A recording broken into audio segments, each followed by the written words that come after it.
Hey mamas, today we're going to talk about mom guilt and why we're racked with it, why it's so rotten for us, and also what we can do about it. So my kids went back to school last week, and while I was totally rejoicing and throwing confetti all over the place that we're finally returning to a regular routine, I also got smacked with a huge rush of mom guilt at the same time.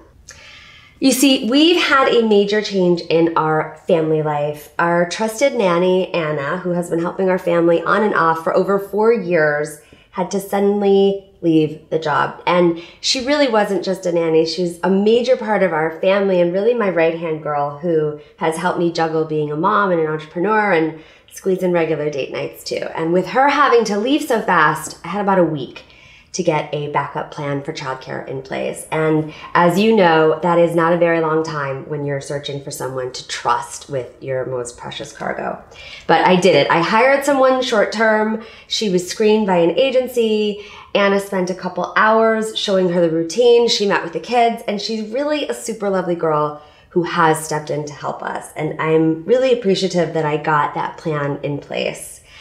But here's what happened. The kids went back to school and I went back to work, and I had the new sitter pick them up and watch them for the afternoon.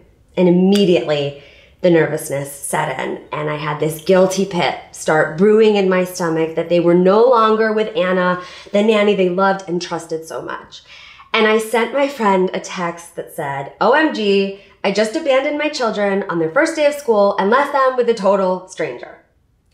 And that is mom guilt talking, because no, Dana, you didn't just abandon your children with a total stranger. You thoroughly screened a new sitter, tried her out with the kids who liked her. You then trained her and are having her watch the kids so you can pursue your professional dreams. You can help moms feel satisfied and also earn a paycheck to support your life and family. That's the reality. But mom guilt tries to distort your reality all the time. And it starts from the very beginning, right? Like, oh no, I just allowed them to put those drops in the baby's eyes. What have I done? The doctor said it was mandatory, but did they really need it? That's mom guilt. Or, oh my God, my baby cried when they had those shots. I know it's protecting them from disease, but they cried. I caused them pain. Mom guilt. And those are just like the first 48 hours. And then it's a million microdoses of guilt on a daily basis from there on out.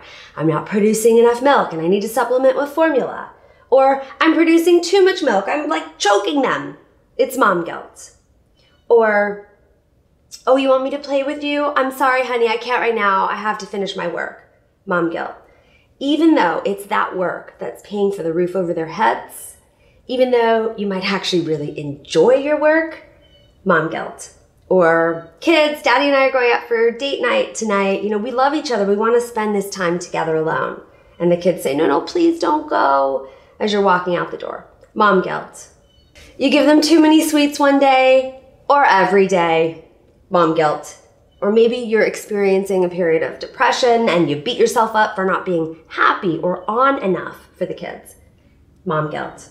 Or you lose your patience and yell at the kids. That is the biggest mom guilt of them all. I could go on, and you're probably nodding along and rapid firing your own mom guilt onto this list. I know I could feel guilty just about anything as it relates to my kids, and I know you can too. So why do we feel so guilty so often?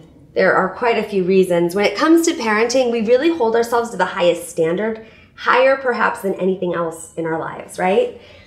Also, everyone has an opinion on parenting, and it's constantly being thrown at us.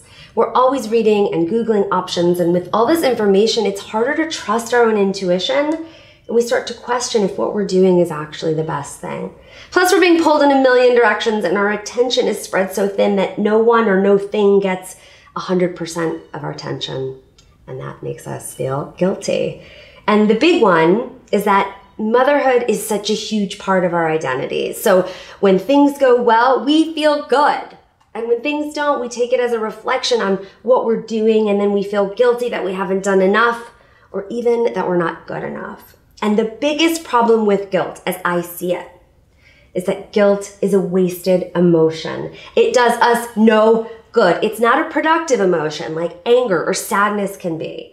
Guilt doesn't make us better mothers or happier women or better partners. It doesn't help us achieve our goals or aid us in evolving to becoming the most empowered and turned on and satisfied version of ourselves. It's not an emotion that makes us more present. It doesn't make us more patient. Instead, it keeps us up at night. It keeps us worrying instead of enjoying. It gives us tummy aches instead of physical pleasure, right? Think about it. At least anger can be productive. Anger can move you to make a decision to change things. Sadness too, right? Honoring your sadness can be cathartic and helps you work through the realness of life. But guilt, it doesn't get us anywhere or help do anything but create more guilt. It also gets in the way of our personal dreams and can stop us from pursuing the things that we want to do. Have you ever put something off because of guilt, right? Because you felt guilty about leaving the kids, maybe to take a night class, or guilty for going back to work, or guilty for going out with your friends on a Tuesday night, so you don't do it. You don't have to feel guilty about having your own wants and needs. Guilt lies to you in that way. It tells you that you don't have sovereignty to do the things that you want to do. But I want to tell you that you do.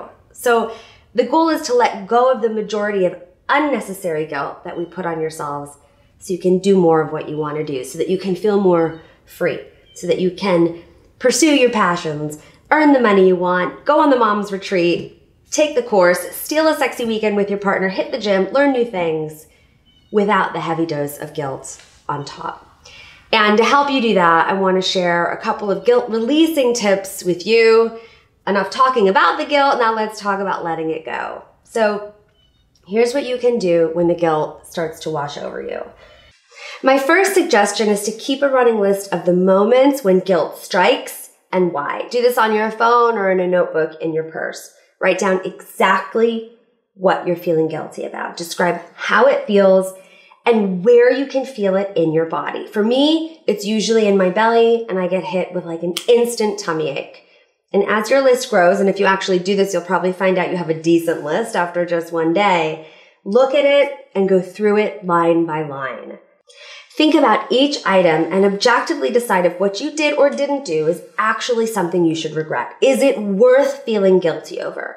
And a good way to make this call is to ask yourself the question, what would I tell my best friend if she were feeling guilty over this? Now, if you'd say, babes, it's not a big deal, don't sweat it, then listen to your own advice and let it go.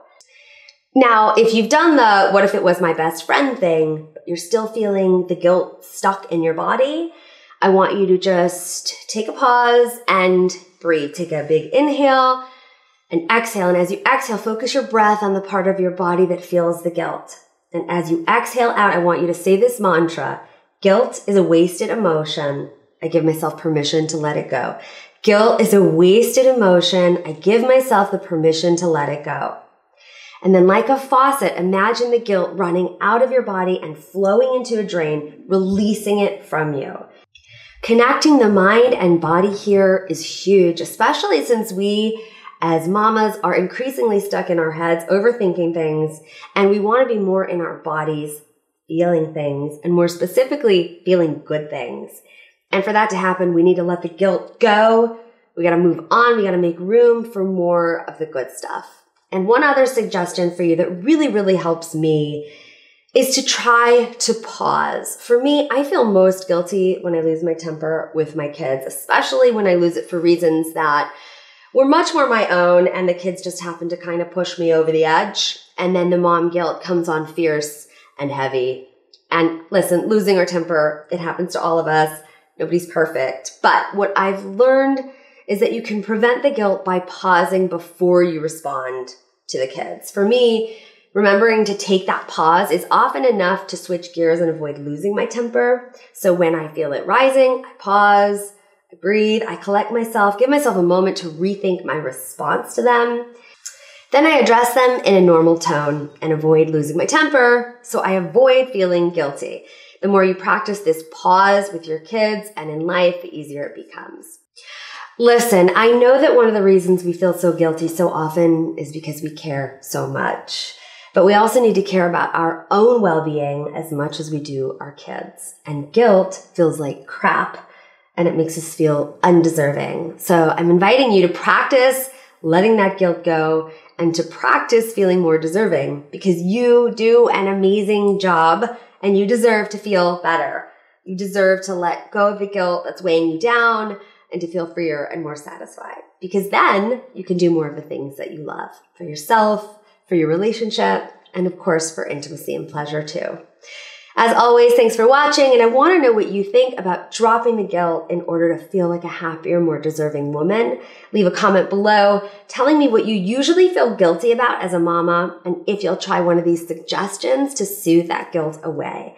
And for more resources on becoming the happiest, sexiest, and most satisfied mama in every way, be sure to visit danabmyers.com for more weekly tools and resources.